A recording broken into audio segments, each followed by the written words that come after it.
Good morning, good morning, good morning, good morning, good people. Yeah, you know what it is. Hard worker, scrappy, unfiltered, and sometimes unhinged football content. Hard to explain, but you know it when you see it.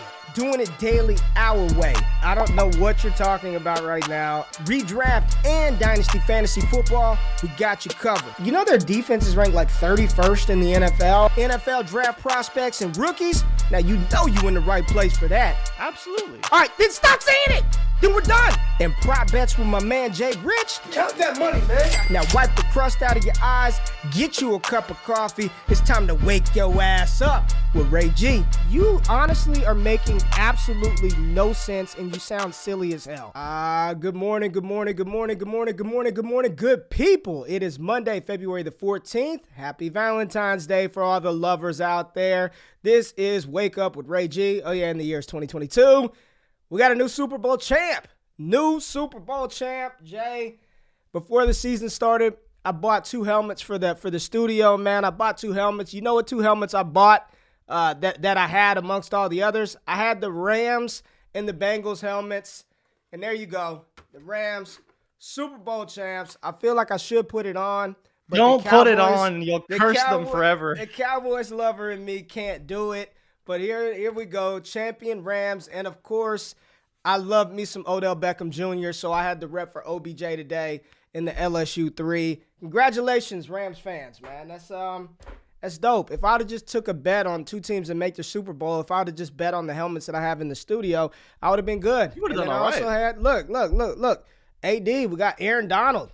Pittsburgh Panther bobblehead. AD should have won Super Bowl MVP last night, in my opinion. We could talk about that real quick. Really? But, yeah, I think so, man. But first. Good morning, Jordan. How are you, my friend? I'm good. You know, I almost spit out my coffee when you said Happy Valentine's Day to all the lovers out there. That was unexpected, to say the least.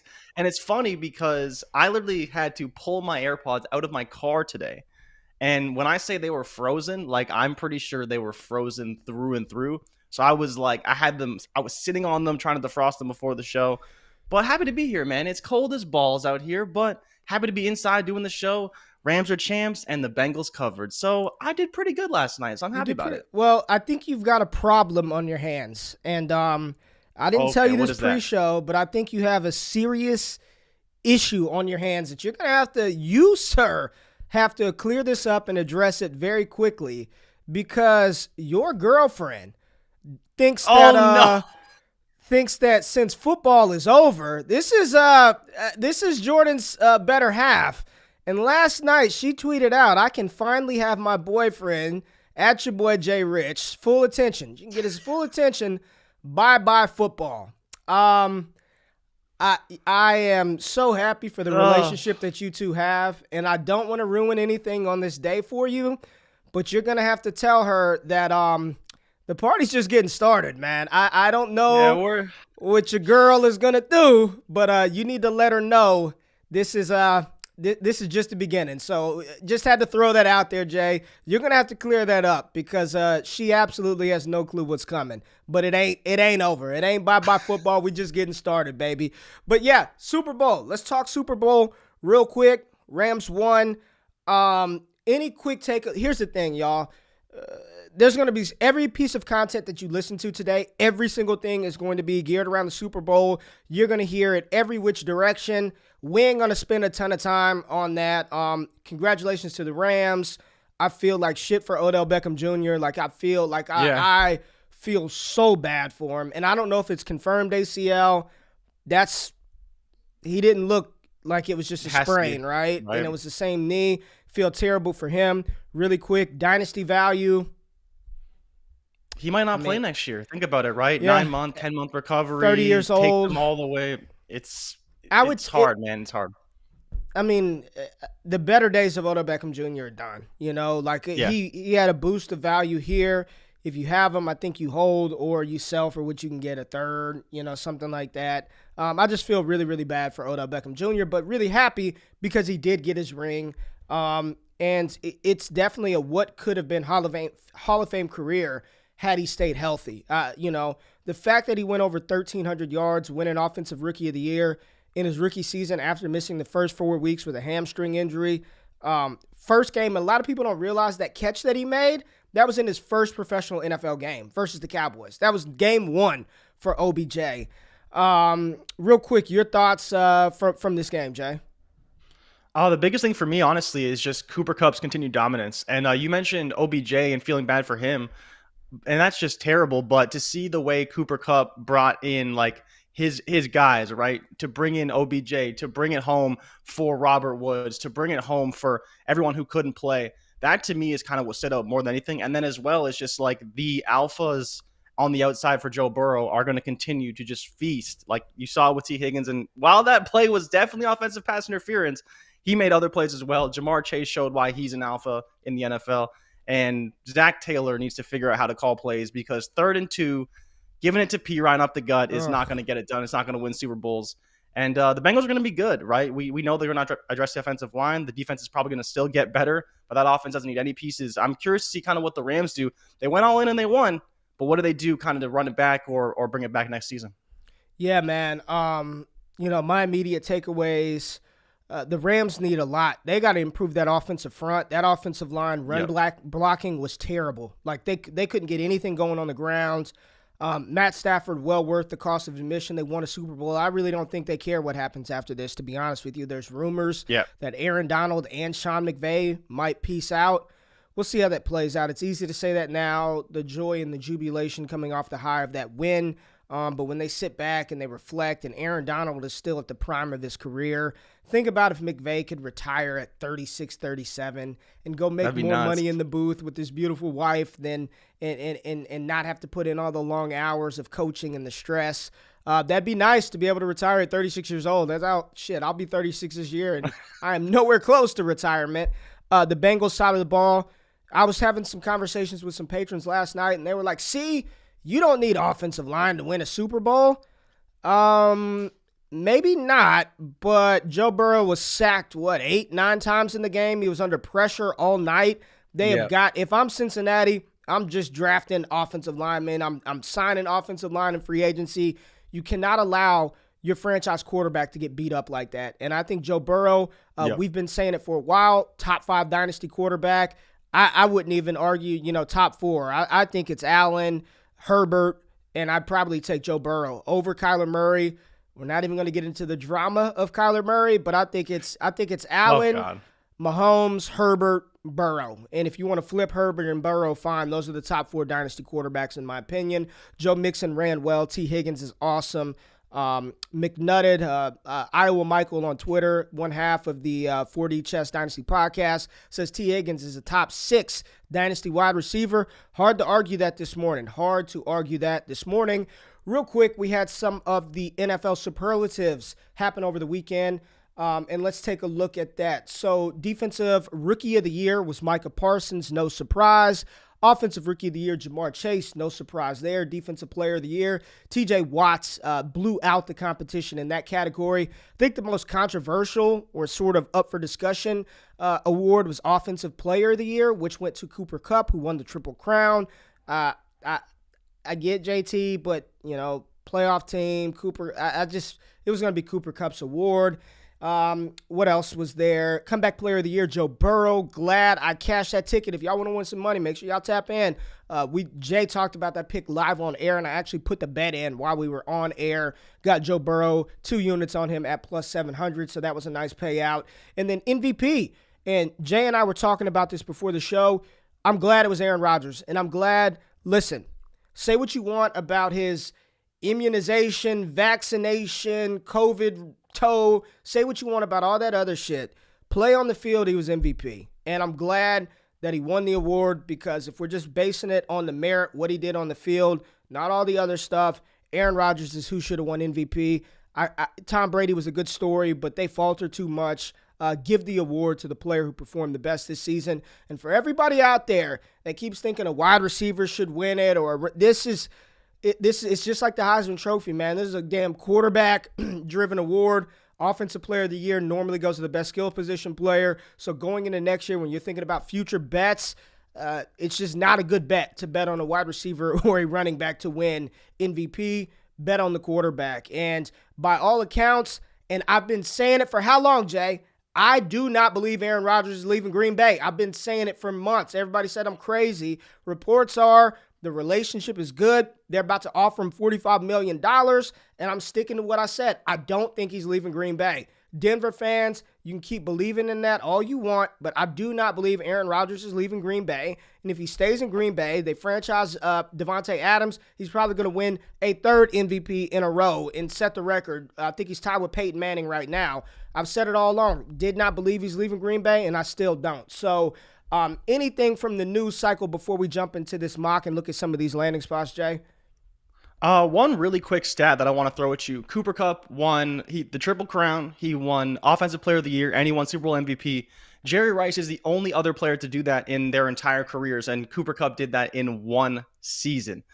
Pretty crazy stat that came across me this morning. So really cool to see what Cooper Kupp did, and obviously his dominance has showed throughout the entire year. But crazy to think that Jerry Rice is the only other player to do that, and Cooper Kupp did all those accolades in one season. Yeah, a lot of questions in the chat. I'm seeing Russell Wilson questions. Make sure y'all get those loaded up for Wednesday.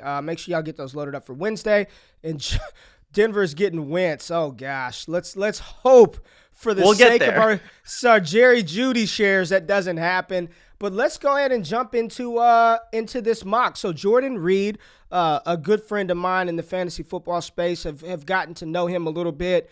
Through the Twitter community. He now works with ESPN. Big congratulations to Jay Reid. He dropped a 2-round mock last week. So we're going to talk about the fantasy relevant players from his mock. Are they good landing spots? What do we think about those landing spots? How does that impact our rookie drafts? And then if you want access to the whole thing, we will link the link to get to his mock over on ESPN in the description. Make sure you support good people like Jay Reid. But let's kick us off. Who was the first rookie taken? And we're just going to super flex format. It doesn't really matter the format. We're just looking at the landing spots, right? So give us the first rookie off the board in Reid's mock. First pick, 6th overall, Malik Willis to the Carolina Panthers. And we've actually talked about this a lot because this is the spot where we've talked about someone's going to have to probably trade up above the Panthers if they want to go after Malik Willis. I believe this is exactly where he could go. And I think there's every reason to believe that he could go to the Panthers. And I just think this is kind of where you're going to have to get to if you want to get Malik Willis, because the way the Panthers are right now, having Sam Darnold, it's clearly not working. No. And if they believe Malik Willis is their guy, then they're going to go get him. And they have the pick to do it. Of all the teams that need quarterbacks right now, or that we believe will take a quarterback, the Panthers are right at the top of the draft board. And I think you're going to have to go above them or trade with them if you want to go after Malik Willis in this draft. Yeah, and they can get whichever one they want. I highly doubt a quarterback goes before 6, so they'll have their pick of any of them. I think the only I'm seeing like Cody Carpentier. Shout out to my boy Cody. He put Sam Howe in the slot, being from Carolinas. I wouldn't go that far. It's whatever quarterback they think is the top guy, whether it's be Malik, whether that be Corral. But we're about to see Malik absolutely destroy the combine in a couple of weeks. I wouldn't be shocked if he drops a couple of pounds just to run faster. He weighed in at 220 at the Senior Bowl, so it wouldn't shock me if he comes in at like 217, 216 just to blaze that 4.4 40-yard dash. But if Malik goes to Carolina with DJ Moore, with Christian McCaffrey, with Robbie Anderson, I think it's a good fit. It would be hard-pressed for me, whether you believe in him or not, the value that he's going to have as a quarterback, tethered to Christian McCaffrey, tethered to DJ Moore, Robbie Anderson. Maybe they get something out of Terrace Marshall. It'd be hard for me to pass on him early in rookie drafts. So next player off the board, the Jets take wide receiver 1. And it is not Treylon Burks. It is not Drake London. It is not Jameson Williams. They went with Garrett Wilson, the high-flying separation specialist out of the Ohio State University. I'm telling you right now, Garrett Wilson goes to the Jets.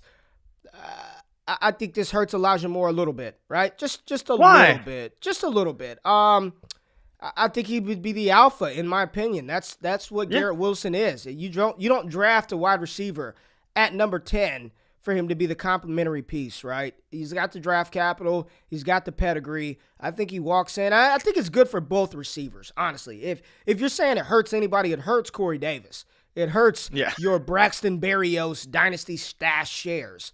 But if Garrett Wilson is the 10th player off the board, he's going to be fed as the guy, man. I still think Elijah Moore is super talented right now, according to DLF ADP.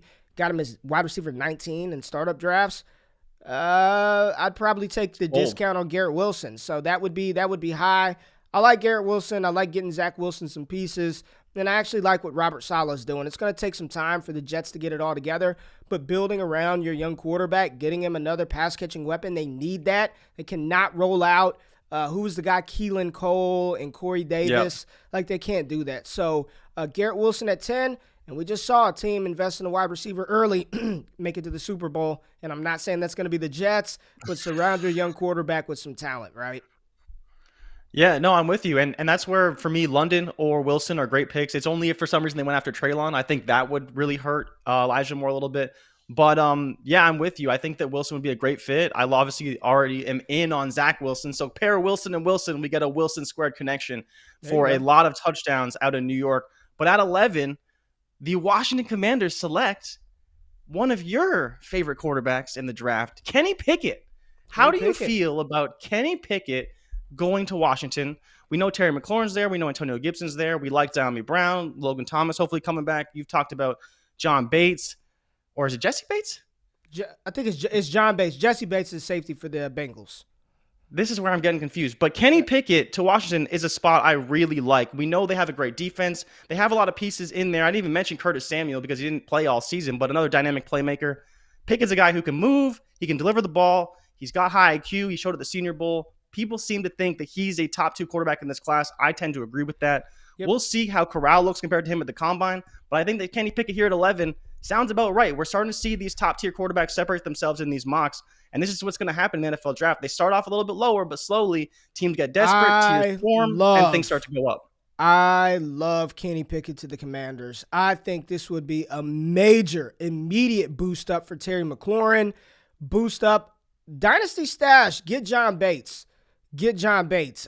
There's no guarantee that Logan Thomas starts the season healthy. I think John Bates is going to be the starting tight end for Washington, man. He's athletic, and all I look for in tight ends is athleticism and opportunity, and John Bates showed in limited volume that he could produce. He's big. He's athletic. Go get you some John Bates for the low. I think this is an immediate smash for Kenny Pickett and the Commanders. I do think Taylor Heineke would probably start the season off, but we all know Taylor Heineke giveth, and goddammit, he will take it away. It would only be a matter of time before Taylor Heineke goes out there and just absolutely shits the bed, and they pull him, put Kenny Pickett in, and that's a wrap. Great story. Glad Taylor Heineke got paid a little bit. His story is incredible. Let's get him off the field. Throw Kenny Pickett in there. I like that for the Commanders. And then we've got this one. I still don't know how I feel. Every time I see it, it just bothers me. Cleveland Browns at 13 take Treylon Burks. Boost for Baker Mayfield, no doubt. They need speed. They need playmakers. They need youth. We talked about this last week, man. Jarvis Landry, Anthony Schwartz, Hollywood Higgins, Donovan Peoples-Jones ain't it at receiver. I think Treylon comes in immediately, is the number 1 target leader on this offense. In a division where it's just filled with playmakers, man. You look at Baltimore, you look at Pittsburgh with Claypool and Deontay, you look at the Bengals, and then you look at the Browns. Like think about that for a second. You look at Pittsburgh, right? Even though we're trying to figure out quarterback, Najee Harris, Pat Freiermuth, Chase Claypool, Deontay Johnson. You look at the Bengals, Mixon, Chase, Burrow, Higgins, got that, right? You look at who else is in the division? The Ravens. Lamar Jackson, J.K. Dobbins, Mark Andrews, Hollywood Brown, Rashad Bateman, and then you look at the Browns. Jarvis Landry, Hollywood Higgins, who's no type of Hollywood, Donovan Peoples-Jones, and David Austin Hooper. And Austin and Njoku's a free agent, I believe. They need some youth. He probably is. They need some speed. They need some juice. Get Treylon. I don't love it immediately, but what I'm not going to do, draft capital, honestly, in my process factors in like 1%. Like, I don't even care. If he's drafted as the wide receiver 2 off of the board to be the number 1, I'm still investing in Treylon early. I'm not going to pivot. I don't care. Landing spot, I'm betting on the talent. We've done this too many times with landing spot and Jefferson to Vikings, I don't really like it. Oh, Rager to the Eagles, I love it. Oh, this person here, and then the talent prevails. If Treylon goes to Cleveland, I'm still all in. He's going to be the guy. All right, who's next? Okay, but I have to ask you quick. Would you take Wilson over Burks given these two landing spots? So we have Wilson on the Jets. We have Burks on the Browns. No, I'm still taking Treylon. I'm not doing that anymore. I've learned my lesson. In Dynasty and fantasy football, I'm trying to learn from mistakes.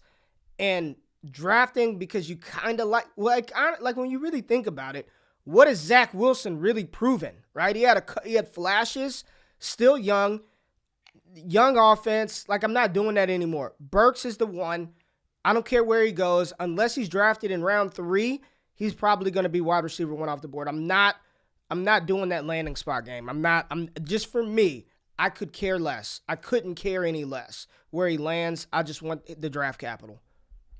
Okay, at 18 to the New Orleans Saints, they get their guy, their new quarterback, Matt Corral, the quarterback out of Ole Miss. I think this is a perfect fit. I really wish Sean Payton was still there or Pete Carmichael was there to really install what I believe could be this New Orleans offense with a mobile quarterback who can actually throw the ball. We've seen the way they've used Taysom Hill. Not to say they would use Matt Corral the same way, but they know that they have the ability to use a rushing quarterback in certain sets in different ways, and Corral being able to deliver the ball to Michael Thomas, to Marquez Callaway, to Alvin Kamara, whoever it is they choose to bring in there. I think that I would love this fit for Corral. I think he would really thrive in New Orleans. They would really rally around him. And I don't know if I think it's the best fit. I'm curious to know. I'm kind of between Pickett and Corral in New Orleans, which one I think is a better spot. But I love Corral to go there. I think that they're going to improve that offensive line again because they need to. Even though they have a strong offensive line, that's one of the best spots about New Orleans. They continuously build through that offensive line, and they will continue to do so. That's why I really love that spot for any quarterback. And I think the weapons will come. They'll figure it out on offense. I love it for Corral. And I don't know if you had been paying attention. He was in LA for the Senior Bowl and did numerous interviews. And every report was like, this guy gets it. Like, he understands the assignment. He looks like he's prepared. He looks ready. We'll see him here in a couple of weeks. He should participate in the combine, but I don't know. I don't know how the high ankle sprain is holding up. But everything that I heard, and read about Corral and people talking to me, I know a lot of people down at the Super Bowl. We're going to be at the Super Bowl next year, bro. We're going to get to the Super Bowl next year. And you're laughing, but we will be at the Super Bowl next year. I love Corral in New Orleans. He's still the top-ranked quarterback for me in the class until proven otherwise. I think this is a really good spot. He provides that rushing, that dual threat capability, can make the throws. You get him some weapons. We don't know what's going on with MT. Kamara's there. Adam Troutman.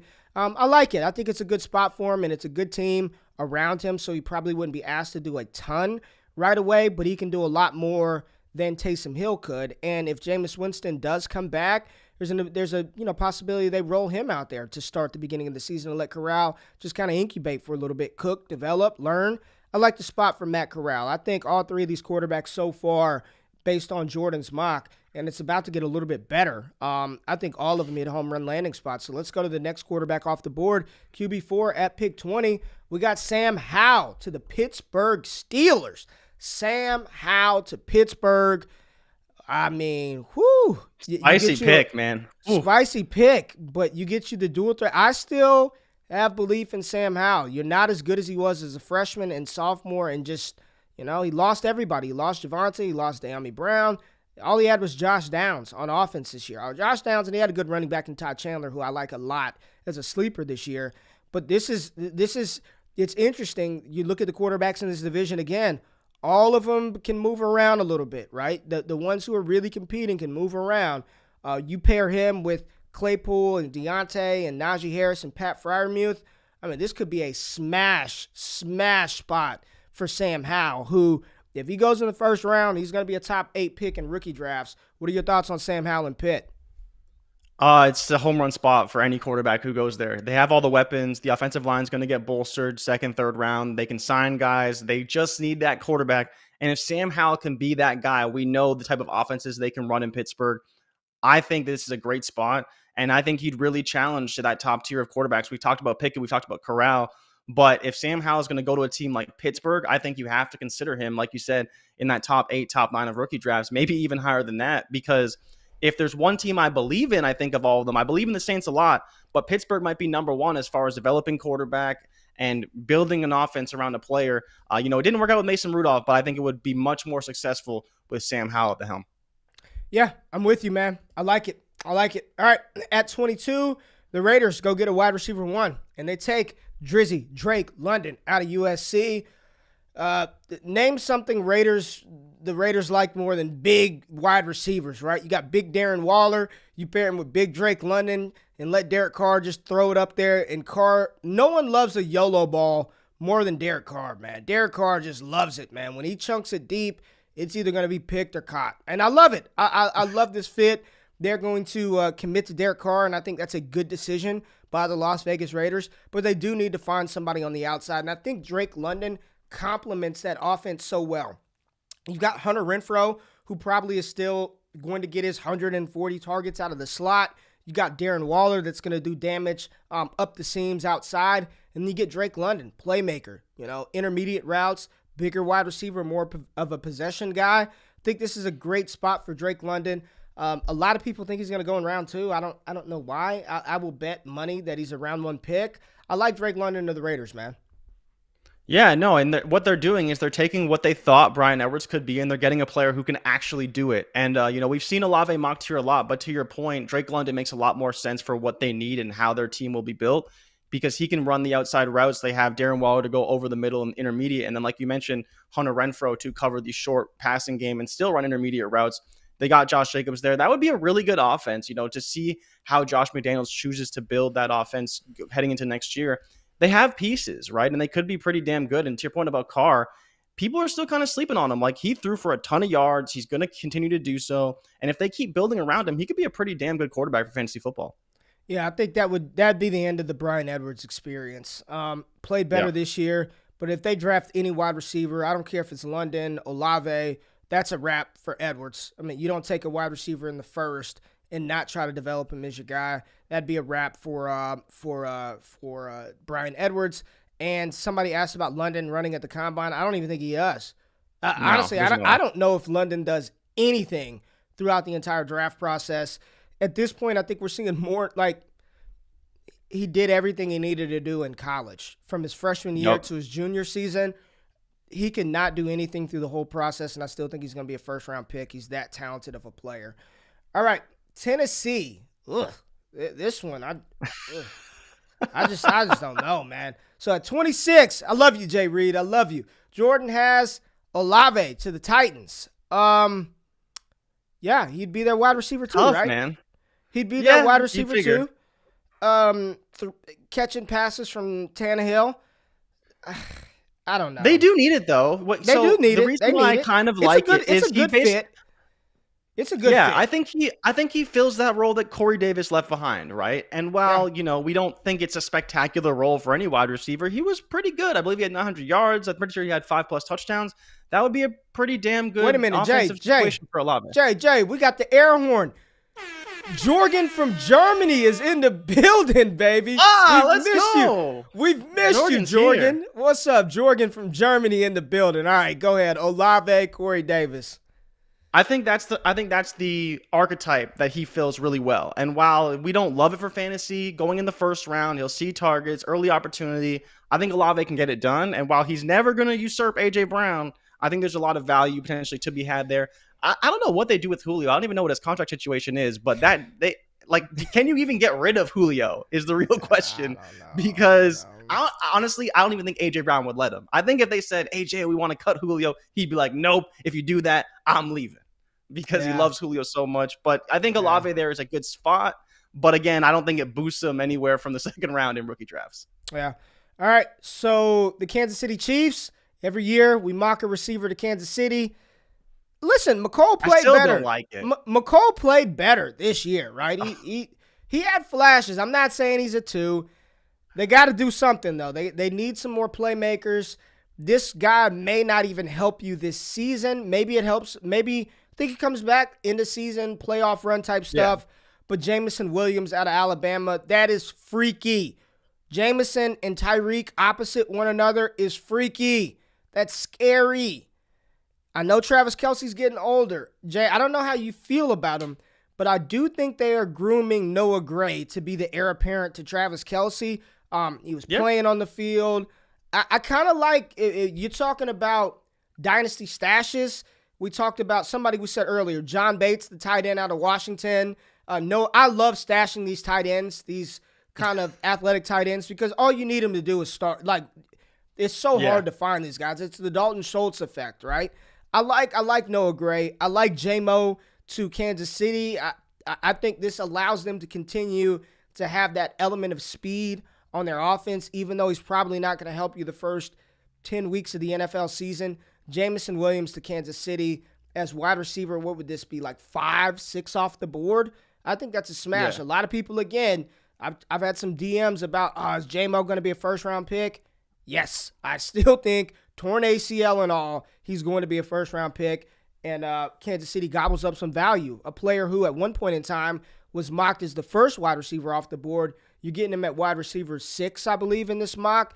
I love it. And then rounding out the first round, the Detroit Lions take Jahan Dotson, wide receiver out of Penn State, at 32 to pair with Jared Goff. And let me tell you, if they take Jahan Dotson at 32, I have zero concern about Amon-Ra St. Brown moving forward. Jahan Dotson, fine player, not a 1. Amon-Ra St. Brown would be locked and loaded, the wide receiver 1 for the Lions going in. And if he does it again in 2022, it's he's Terry McLaurin. He's the same path of a later round, draft pick wide receiver producing multiple years. I mean, he's locked and loaded. You got you a starting wide receiver in fantasy on your roster for the foreseeable future. So let's move into round 2 of Jay Reid's mock, and kicking it off for the fantasy relevant players at 38. The New York Jets took a tight end, and they went with Trey McBride, the tight end out of Colorado State, coming off the board as tight end 1. A lot of steam building around Trey McBride being the top-ranked tight end in this class. I still like Jalen Weidermeyer, but it's hard to argue with what Trey McBride did down there in Mobile during the Senior Bowl practices. I like Trey McBride at 38. At 39, he's got David Bell, the wide receiver out of Purdue, going to the Chicago Bears, giving Justin Fields another weapon, probably anticipating the loss of Allen Robinson. I think this is a hand-in-glove, lock-and-key. Put him in. He's starting from day 1. Darnell Mooney, David Bell, Cole Kmet, David Montgomery, and Justin Fields. Pretty nice offensive core to build around for the new head coach, Matt Eberflus. How do you feel about David Bell with Justin Fields in Chicago? I think it's a great fit. I think where Fields needs playmakers outside, right? And we noticed that he can throw it to Mooney and he's throwing it deep to some of his speedsters, but he needs a guy who can really move the chains. And I think that David Bell is a perfect guy to do that. And I have seen those David Bell, Allen Robinson comps. I don't really agree with it fully. I think that David Bell's a slightly worse prospect, but I believe that he can do the things that Fields needs on offense and provide another weapon for them. What are you laughing at? A slightly worse prospect. Wow. Just then Allen Robinson. I think Allen Robinson's more of an athlete than David Bell is, but I guess we'll see. Like, I still have to see Bell test, but I like what he does on the field. I think he can move the chains, so we'll see. But he's going to be good out there for the Bears. Okay. I like it. All right, so the Colts are going to cut Carson Wentz apparently, or trade him to Calgary or somewhere in the CFL because it's not going to be in the Sam NFL. Peters? And they listen. As a Colts, I'm not a Colts fan, but if I were, I'd be like, let's just roll with Wentz. But Jay Reid has them going with Desmond Ridder, the quarterback out of Cincinnati. Oh, man. Not good for Jonathan Taylor. I don't like it. I'm not a big Ridder fan. And this draft capital, he's starting. I mean, if they get rid of Wentz and they go Desmond Ridder, he's starting. So, man. This would probably not be good for Michael Pittman. It wouldn't be good for I don't know. Who else is there? So, question for you, Ray. So we're talking about Ridder real quick. Yeah. Do you think he can win the job out of camp, like genuinely? Because people who don't know, right? Obviously, the Eagles have the Colts' first-round picks. This is their first pick in the draft. So Jay Reid is saying with their first pick in the draft, they're taking Desmond Ridder. Do you think that he can win the job out of camp? Because I honestly don't. Like, I honestly don't think it's a slam dunk he wins the job out of camp. Like, if Wentz is there or Wentz is gone? No, if Wentz is gone. Like, they get rid of Wentz, so they have Eason, they have who's the Texas quarterback, and then you got Ridder, right? Sam Ellinger, Jacob Eason if he's still there, and Desmond Ridder. three quarterbacks we do not like. But if that's who, can he win that job at a camp? I don't know if he can. All right. Yikes. I don't like it at all. All right. Atlanta Falcons at 58 take John Mechie. I love this. The wide receiver out of Alabama. So they replace one Alabama receiver with John Mechie. And probably my favorite two picks of Jay Reid's mock coming up. I mean, I'm giddy with excitement over these. So you like Mechie, just real quick. You like John Mechie to Atlanta? I do, yeah. I think it's a great fit. We don't expect Ridley to be back there, and I think that people are sleeping on Mechie a little bit too much in rookie drafts. I know he's hurt, but he did a lot for that Alabama offense. Just turn on the tape in the Auburn game, and you can see his dominance on the field. But I think that people are going to sleep on him. I think he's going to be a third-round pick in rookie drafts because no one's really talking about him, and we've noticed that in our ADP. And I think it's a really good spot to take a really talented wide receiver who is a high prospect and a man from my local area out of Brampton. Shout out John Mechie. Who do you think Mechie is in the league? I'm trying to think of like not a comp. That's tough. Not comp, but like value-wise. Like I think he could be like a You know what I think he could do, actually? I think he could do what Jalen Waddle did this year. Not who Jalen Waddle is as a prospect, but I think he could do what Jalen Waddle did this year. Mechie's solid, man. Right? Mechie's solid, bro. I was going to say more of like I think like not comparing the play styles. I'm just talking about like usage and utilization. Like Tyler Boyd. Like I think he can be that kind of guy. Like a 900. I don't think he's a perennial. I mean, you say but that's what you're drafting him to be. You're not fucking drafting him to go get you 1,500 yards. I think you're drafting him. He's going to be like an 850, maybe 1,009, 1,090 like kind of guy. Good year. 1,100 maybe, but I think he's more of an 800 to 950 kind of receiver. Wide receiver 3 in fantasy, man. So, and that's what Tyler Boyd is. And I think Boyd got you 1,000 a season here or there. So, I'm not saying their play styles are the same, but when you're talking about the production, I think he can give you Tyler Boyd level production. You're expecting more than that? No. I just don't. I think with his speed, he maybe do a little bit more. I'm not comparing the. How many times do I have to say I'm not comparing the prospects? I'm just saying production-wise, what he can give you. I think it's like Tyler Boyd area, like level of thing, not as a prospect, all right? So my favorite two picks of this mock, I absolutely love the Green Bay Packers here at 59, taking George Pickens. I would, at this point, this draft capital, second-round pick on this team, from this talented wide receiver, I'm legitimately saying he would probably be like 111, 112 in rookie drafts. I still, like I said, do not believe Aaron Rodgers is leaving Green Bay. So you got Devontae Adams on one side, George Pickens on the other. Very good chance they lose Allen Lazard in free agency. MVS stretching the field is that stretch 3. George Pickens with Aaron Rodgers and Devontae Adams is, I mean, how good of a landing spot and the draft capital and the prospect would this, how high does Pickens go for you, man? He would be very high. But the first question that popped into my mind was, would you take him over Jameson Williams? Because I think there's a legitimate question to be had is that, do you really want a potential wide receiver 3 in the Chiefs playing with Patrick Mahomes, or would you rather go after the wide receiver 2 for Aaron Rodgers? And while the wide receiver 2 for Aaron Rodgers hasn't been fruitful yet, it's because they haven't had someone good enough who can command the target share the way that George Pickens can and the talent that he has. So I think it's a great fit. And I think that, to your point, he could be a 110, maybe even 109, depending on how much you like him, and could legitimately be a top 6, top 7 player in 1 QB leagues. Like I think there's a legitimate shot for that. Jay, I love it, man. And for me, Pickens and J-Mo are in the same tier. Right now, I'm just confident that J-Mo's going to get that first-round draft capital, but Pickens has a big opportunity at the Combine. If he rolls out there, medicals clear out, measures in at the 6'3", 195, 200 range, runs fast, looks good in those drills, Green Bay ain't getting him at 59. Like, he's not falling that low. Like, it ain't happening, right? But based on this mock, if they take him with this draft capital, second-round draft capital, in this level of a prospect, and I keep saying, let's not forget, GP was wide receiver 2 for me coming into the year. I believe I had him as my second-ranked wide receiver in the 2022 class. So The only thing that dropped him was the fact that he tore his ACL, but he's recovered. He's healthy. He's a first rounder. I mean, I would be fine taking him at 1.9, 1.10. And to answer your question, I probably would take him over Jameson Williams. They're in the same tier. He's got the draft capital. The profile is there. I love, and the icing, the cherry on top of the cake is the landing spot. That doesn't factor into it, but that's the tip. Like, that's it right there. I'm loving it. All right. I think we both like this pick, right? I think we both like this pick.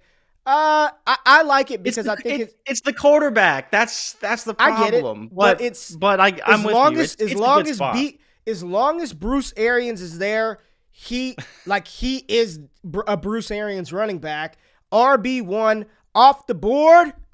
Bam! Isaiah Spiller to the Tampa Bay Buccaneers. And yes, we know, no Tom Brady. The quarterback situation is a mess. They probably need to figure that out. But this is the type of running back that Bruce Arians has had success with.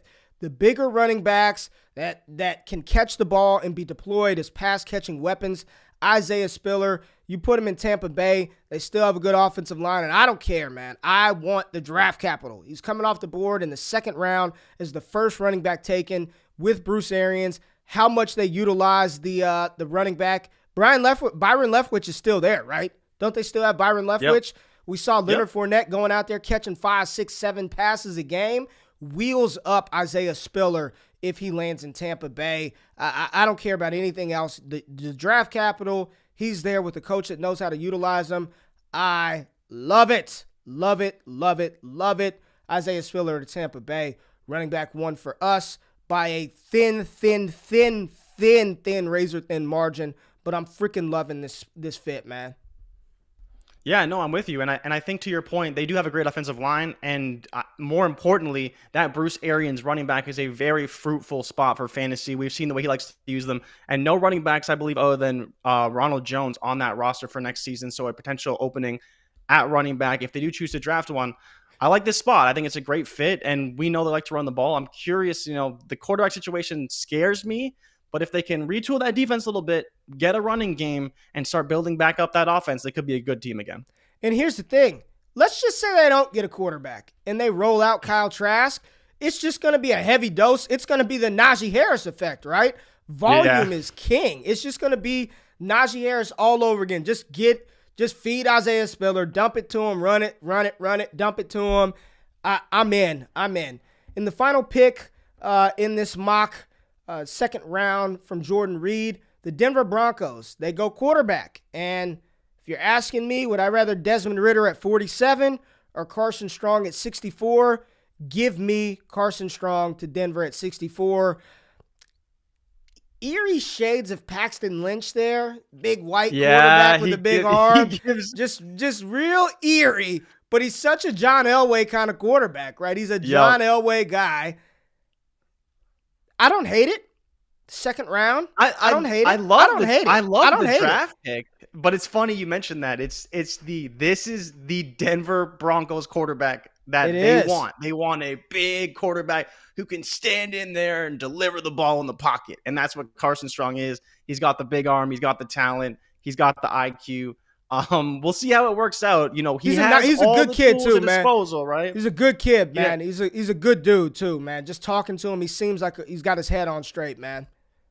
Yeah, he'd have all the tools at his disposal, the whole cupboard full of talent, but he needs to be the guy that takes them to the next level, and I hope that he can do that. It's a great fit for any quarterback, but it's big shoes to fill, knowing that they wanted Aaron Rodgers.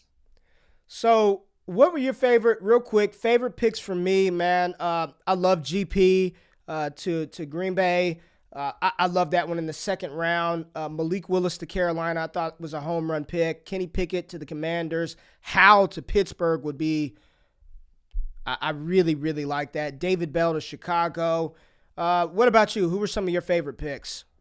I think for me, Wilson to the Jets is a great fit. I also love Corral to New Orleans. And then Drake London to the Raiders, I think is another one that's good. It's one that there's going to be a lot of targets there, and he can really thrive in that offense. Those are three selections I think really fit the team and can take the team to new levels. We've seen what some of these pass catchers can do to elevate rosters, and I think that those two receivers, more importantly than some of the other guys in this draft class, Not really talking about Treylon Burks because he is that tier 1 guy, but those two receivers can really elevate an offense. And then obviously Matt Corral can take this pedestrian Saints team and turn them back into a double-digit division contender again. And I think those 3 picks are probably my 3 favorites.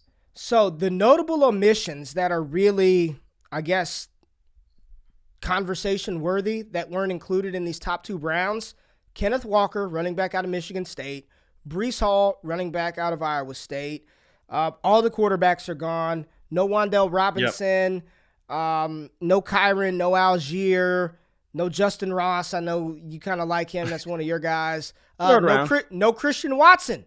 No Christian Watson inside the top 64. So we'll see how that plays out.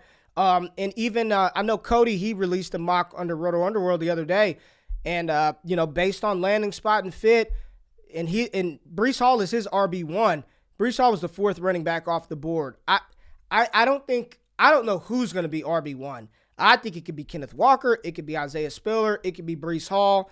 I think they're all 2nd, 3rd round picks. I think what would happen is in the 3rd round, you'd see Kenneth Walker, Breece Hall, Tyler Algier, Brian Robinson, Kyron Williams, all those guys come off the board in the 3rd round. All the quarterbacks are gone. There's no more quarterbacks that matter. Bailey Zappi, Brock Purdy, a bunch of garbage. Walking trash can, a trash can with legs and arms. Those are what those quarterbacks are.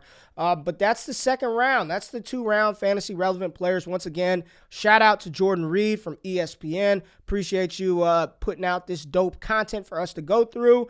And tomorrow, Jay, on the docket, we've got a Treylon Burks prospect profile featuring the wide receiver 1, the consensus 101 in all formats right now. And I know some people just hate hearing that because that is not the value play at the wide receiver position. But we got a prospect profile on Treylon Burks on Tuesday, tomorrow, Q&A on Wednesday, and then Thursday. Are we going to do a live mock draft with the YouTube viewers? Are we going to do that? Yes, sir. We're going to be doing a live 1 quarterback mock draft. Okay. So we will let you know when we post the mock draft. Make sure you are here, obviously, so we'll be right before the show starts, but we'll be live. I probably won't be in it, but I'll be commissioning it, and then Ray will be making fun of all of you for your picks. So make sure you make some good picks, or you will get roasted live. Yeah, and it's going to be quick. We're going to do it like 30 seconds a pick. We're going to just do 2 rounds, and we'll start it a couple of minutes before the show goes live, and then y'all will be making picks while we're on air. We'll talk about it, so make sure you have Sleeper downloaded, all that other good stuff. Make sure you subscribe to the YouTube channel. Thumbs up, like the content. Newsletter, free. Sign up for the newsletter. It's free $99. We tell you everything that you missed throughout the week. Make sure you sign up for the newsletter. And be on the lookout because if you're listening to this via audio, it comes out under like the Destination Devi Podcast Radio Network. But we're actually going to separate this show. So you're going to have to subscribe to this show, the Wake Up with RayG show. We'll let y'all know. We'll put the links in all the descriptions. We appreciate y'all tapping in. Make today great. Have a fantastic freaking Monday. Get you some good loving tonight on Valentine's night. Make it nasty. Make it hot. Make it sweaty. Have fun. But make sure, after all of that, you wake your ass up with RayG tomorrow. We out of this thing, baby. Peace.